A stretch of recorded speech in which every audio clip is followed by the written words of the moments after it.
They told us monsters were born in the dark. They were wrong. Monsters are born when love refuses to die. This is not a story about vampires. It's about what happens when immortals fall in love, and the night realizes it's no longer in control. There was a beast, older than hunger, older than blood, bound to a curse, awakened by a kiss. Her name was Valus Moro, and the moment she touched him, the beast knelt. Prophecy called her an ending. The truth? She was the beginning. Vampires learned fear. Kings erased history. Love became a weapon. Because when the night chooses someone, it doesn't ask permission. This is Beast's embrace. Would you end eternity to save the one you love? Watch carefully. The night is still listening. The night did not scream when it broke. It held its breath. Valus Moro had always felt watched after sunset, but tonight, the darkness leaned closer, as if listening. The air thickened beneath the dying moon, silver light trembling across the abandoned street where she stood with him. Kale Noctire. He did not smell like the city. No smoke, no sweat. No life. Only cold rain and something older, like stone soaked in centuries. You shouldn't be here, he said quietly. His voice carried weight, not volume, the kind that pressed against her chest. Valus stepped closer anyway. Then stopped me. For a moment, the world hesitated. Then she kissed him. The instant their lips met, Valus felt it. Her pulse stuttered. Not raced. Not slowed. It changed. Deep beneath Kale's skin, something woke. The beast. It slammed against bone and blood, roaring without sound. Every vampire instinct screamed feed, kill, run. Yet Kale did none of those things. Instead, he knelt. The beast inside him bent its will to her presence, ancient and confused, as if recognizing something it had not seen since before hunger had a name. Above them, the moon flickered. Once. And far away, across the city, vampires froze mid-breath. Suddenly aware that the night was no longer under their control, Valus noticed it by accident. A cracked mirror in a shop window, neon lights buzzing, her own face pale, eyes still burning from the kiss. But beside her, nothing. No Kael. She turned slowly. You don't show, she whispered. Kale stiffened. Don't look, he said too late. Valus raised her hand, touching the glass. Her reflection obeyed. His did not. Not even a blur. Not even a shadow. You're not just hiding, she said. You're erased. Kale's jaw tightened. I was born that way. That was a lie. Somewhere deep beneath the city, in a chamber sealed by blood and memory, Seraphine Vex dipped her quill into a living vein. The parchment beneath her writhed as she struck a name from existence. Kale Noctire. The ink screamed as it vanished. Forgive me, the blood witch whispered. If they remember you, they'll find her. Valus felt a chill crawl up her spine. She didn't know why. Yet. The blood moon had never blinked before. Not in recorded history. Not in prophecy. Not even in myth. But it did now. High above the city, the crimson moon dimmed, then flared back to life, like an eye forced open. In the throne chamber of the night, Morvith Dree rose from his obsidian seat. The vampire king did not panic easily, but his hands tightened around the armrests. It's begun, he murmured. Servants froze. Elders avoided his gaze. The beast, one dared ask. Morvith shook his head slowly. No, he said. Something older. Back in the shadows of the street, Kale gripped Valus's shoulders, breathing hard. Not from lust, but fear. The moon doesn't answer me anymore, he said. Valus looked up at it. For a moment, she could have sworn it was looking back. Kale pulled Valus into his arms as the beast surged again. It wanted blood. Not hers. Everyone else's. His spine arched as claws threatened to tear free beneath his skin. Fangs burned. Hunger howled. Don't let go, he rasped. Valus should have been terrified. Instead, the moment she pressed her forehead to his chest, the beast quieted, not silenced. Calmed. As if her presence reminded it of something it had lost. Kale felt it then, clear and undeniable. The beast wasn't restrained by his will. It was listening to her. "Kale," Valus whispered. "What are you?" He closed his eyes. Cursed, he said. And running out of time. Around them, shadows stretched unnaturally long, bending inward, as if the dark itself wanted closer to Valus Moro. They came at dawn, not with fire, not with screams, but with silence sharp enough to cut bone. The coven surrounded Valus in a ring of blood sigils, ancient and precise. Seraphine Vex stood before her, eyes glowing faintly red, not with hunger, but memory. "You should not exist," Seraphine said calmly. Valus lifted her chin. "Yet here I am." The blade fell. It pierced Valus's palm. Her blood spilled, black at first, then gold. The sigil shattered. The blade melted. Every vampire staggered back, hissing as if burned. Seraphine's breath caught. "So it's true," she whispered. "The blood that commands." Kale roared from the shadows, but stopped when Seraphine raised her hand. "Do not kill her," the witch ordered. The coven froze. "But she's the threat," someone began. Seraphine's voice dropped to a whisper that carried terror. "No," she said. "She's the reason we were warned." Valus stared at her bleeding hand as the wound sealed itself. "What am I?" she asked. Seraphine met her gaze. And for the first time in centuries, the blood which looked afraid. Kale stopped feeding. Not quietly. Not secretly. He made it known. Vampires whispered as he passed, his skin growing paler, veins darkening like cracks in marble. Hunger should have sharpened him. Instead, it weakened the night.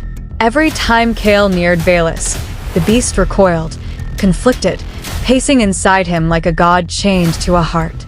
"You're killing yourself," Valus said. Kale shook his head. No. "I'm chosen." He stood close enough for her to feel the cold radiating from him, close enough for the beast to smell her blood, and still it did not strike. Across the city, Morvith Dree watched from his throne of obsidian. "He refuses the hunger," the king said. Silence answered.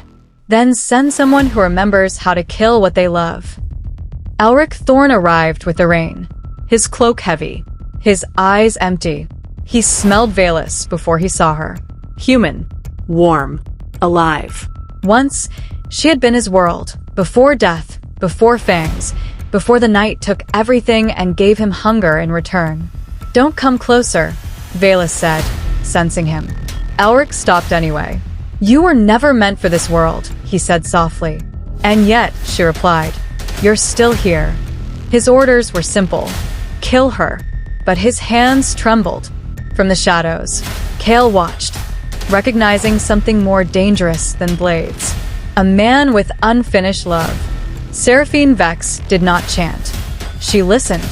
In the candlelit chamber of blood and bone, she sliced Valus's palm again. This time the blood did not spill. It moved. Threads of gold and shadow crawled across the stone, forming symbols older than language. "This isn't prophecy," Seraphine whispered. Kale stiffened. "Then what is it?" A response. The markings changed, reacting to Kale's presence, to his hunger, to his restraint. Seraphine's voice shook. "The night isn't predicting the future," she said. "It's begging her not to finish it." Valus felt something stir behind her ribs. Not fear. Recognition. Kale fought himself for hours. Then he failed. "One drop," he said, voice breaking. "That's all." Valus didn't hesitate. When his blood touched her tongue, the world shattered. She saw cities fall without war. Vampires kneeling in silence. The moon cracking like glass. And Kale, on his knees, dying. By her hands. Valus screamed and tore herself away. Kale collapsed, clutching his chest. "What did you see?" he asked. She stared at him through tears. "Our ending," she whispered. And somewhere in the dark, something ancient smiled. That night, Valus woke screaming. Not from fear, from command. The beast stood before her in her dreams, towering, faceless, crowned in bone. It knelt. "You are not mine," she said. The beast bowed lower. Kale awoke miles away, choking on blood. The beast had moved, without him.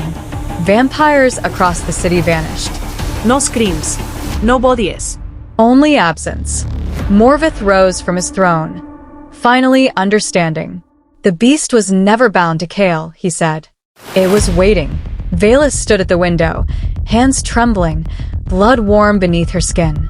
She hadn't hunted. She hadn't commanded. Yet the night had obeyed. And it wanted more. The Covenant Chamber was not built for mercy. Its walls were layered with the bones of lovers.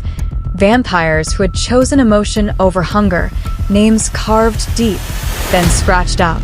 The air tasted like rust and regret. Morvith Dree stood at the center, hands clasped behind his back. Love, he said calmly, is not forbidden because it is weak. He turned. It is forbidden because it changes outcomes.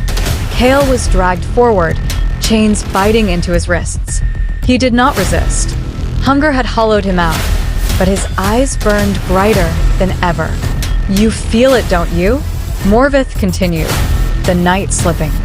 Seraphine Beck stepped from the shadows, blood veins glowing faintly beneath her skin.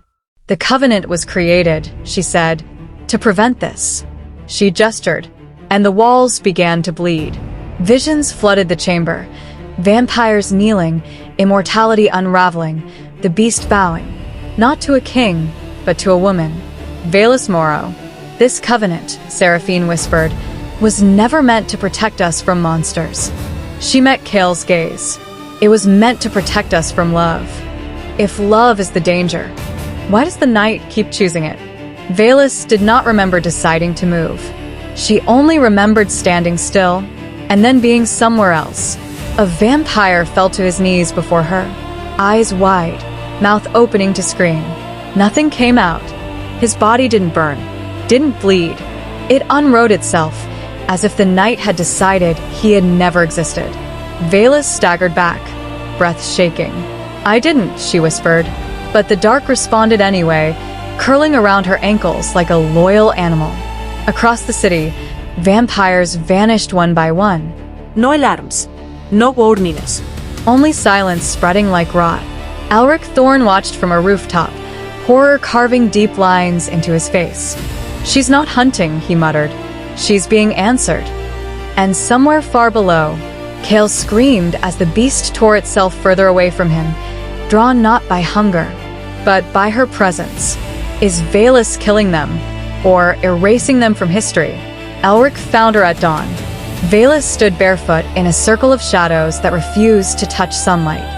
Her eyes were darker now, not evil, not cold, just knowing. They're coming, Elric said. I know, she replied. He hesitated, then stepped closer. Close enough to smell her blood.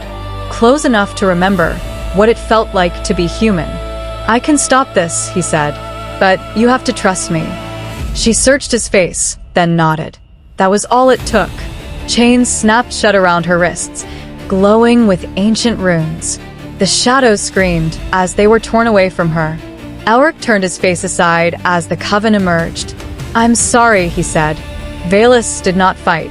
She only asked one question. Did he ask you to do this, or did you choose it? Elric had no answer. Far away, Kale felt her vanish, and for the first time since his curse began, the beast held his name in rage. Is betrayal still love if it's meant to save her? The city did not explode into chaos. It emptied. Vampires fled underground, sealing crypts, abandoning thrones. Elders whispered prayers they didn't believe in. Morvith Dree stood alone at the highest tower, watching his kingdom unravel. This was never rebellion, he said quietly. Seraphine joined him. No, she replied. It's succession. Below them, the streets darkened, not with shadow, but absence. The night bent unnaturally toward one direction, toward the coven, toward Valus. Chains cracked, sigils shattered. Every seal the covenant had ever placed began to fail. Morvith closed his eyes. We erased her from prophecy, he said. Seraphine's voice was barely a breath, and the night erased us in return. If kings fall without battle, who's ruling now? Reverently, the beast emerged, Not from Kale, but from the dark itself. Massive, ancient, crowned in bone and memory. Every vampire dropped to their knees. Valus stood. The beast circled her, breathing deep, recognizing the source of its pull. Kale burst into the chamber, bloodied, starving, barely standing. Don't, he begged. If it binds to you. The beast stopped before Valus, lowered its head, and bowed. Not as servant, not as weapon, but as something returning home. Valus reached out, then froze. Because in that moment, she understood the truth. She was not controlling the beast. She was what it had been waiting for. Kale met her eyes, terror and love colliding. If you accept it, he said softly, the night ends. Valus's hand hovered inches from the beast's crown, and the world held its breath. If she touches it, does love save the world, or erase it? Valus did not touch the beast. Not yet. The moment stretched, long enough for history to catch up with itself. Seraphine Vex collapsed to her knees, blood running freely now, no longer controlled. The chamber filled with whispers, not voices, but memories, tearing loose from the walls. This was never an ending, Seraphine gasped. We misunderstood everything. She looked up at Valus, eyes wide with truth too heavy to carry. You are not the final chapter, she said. You are the first line. Images poured into Valus's mind. A time before vampires fed, before hunger ruled, before the beast was chained to flesh. The beast had not been created to destroy. It had been created to guard balance. And vampires had stolen eternity. Kale staggered forward. All this time, he whispered, we thought immortality was a gift. Valus finally understood. It was a theft, and the night wanted it back. If immortality was stolen, who has the right to take it away? The change began quietly. A vampire elder reached for Shadow and felt nothing answer. Another tried to heal and bled instead. Across the world, immortals felt it at the same moment. Time returned, not rushing, not raging, just ticking. Panic followed. Not screaming panic, but the kind that empties cities and drives gods underground. Morvith Dree stood before his throne, watching his hands age by seconds. So this is fear, he murmured. He laughed once, then stopped. I ruled eternity, he said softly, and eternity has abandoned me. Above the city, the blood moon cracked, thin fractures of light splitting its surface. The night was no longer endless. It was counting down. What happens when creatures who never feared death start dying? It did not move. It waited. Kale reached for her hand, shaking. If you finish this, he said, you lose me. She met his eyes. I lose you either way. Seraphine crawled forward, blood pooling beneath her. The lock was never the beast, she whispered. It was love. Valus pressed her forehead to Kale's. Their bond ignited, warm, blinding, unbearable. The beast roared, not in rage, but release. Chains that had never been seen shattered across the night. Seals older than gods dissolved like mist. The lock turned, and the prison opened, not to unleash horror, but to let something finally sleep. If love opens the cage, should it ever be closed again? The world slowed. Sound stretched thin, light bent. Kale collapsed as centuries crashed into his body all at once. Bones weakened. Breath came ragged. Valus caught him. I saw this, she whispered, tears falling freely now. I tried to stop it. Kale smiled, soft, human, fleeting. You didn't, he said. You chose it. The beast dissolved into light and shadow, its purpose fulfilled. Vampires screamed as immortality burned out of them, not violently, but mercifully. No more endless hunger. No more endless night. Kale cupped Valus's face with trembling hands. Love was always dangerous, he said. Worth it, she replied. She held him as eternity ended, and the sun rose. Would you end forever, to save the one you love? The world did not end. It changed. Cities woke to silence where monsters once ruled. Vampires aged into myths overnight, some dead, some finally human, all forgotten by the dark that once obeyed them. Valus stood alone at the edge of dawn. Kale was gone, yet the shadows still lingered around her. Not threatening, not hungry. Watching, waiting. Somewhere deep beneath reality, something ancient stirred. Not awake, not asleep. Still in love, still aware. Valus closed her eyes. The night exhaled, and far beyond the reach of prophecy, a new darkness smiled. Not because it wanted blood, but because it remembered her name. Was this the end of monsters, or the birth of something worse? They thought the night would scream when it ended. It didn't. It exhaled. Faint crackle of sunrise breaking through shadow. Immortality didn't die in fire. It didn't beg. It simply let go. Valus Moro watched the dark retreat. Not chased, not defeated, but finished. Vampires became memories. Kings became dust. And the beast went home. She held him as time returned. Bones weakened. Breath shortened. Centuries collapsed into seconds. Love was never meant to be safe. Valus, I know. The sun rose for the first time without fear. And the night, the endless, watching night, learn what it means to lose. But endings are liars, because somewhere beyond prophecy, beyond blood, beyond memory, something ancient still remembers her name. Not with hunger, not with rage, with love. And the night is still listening. Was this the end of monsters, or the beginning of something worse?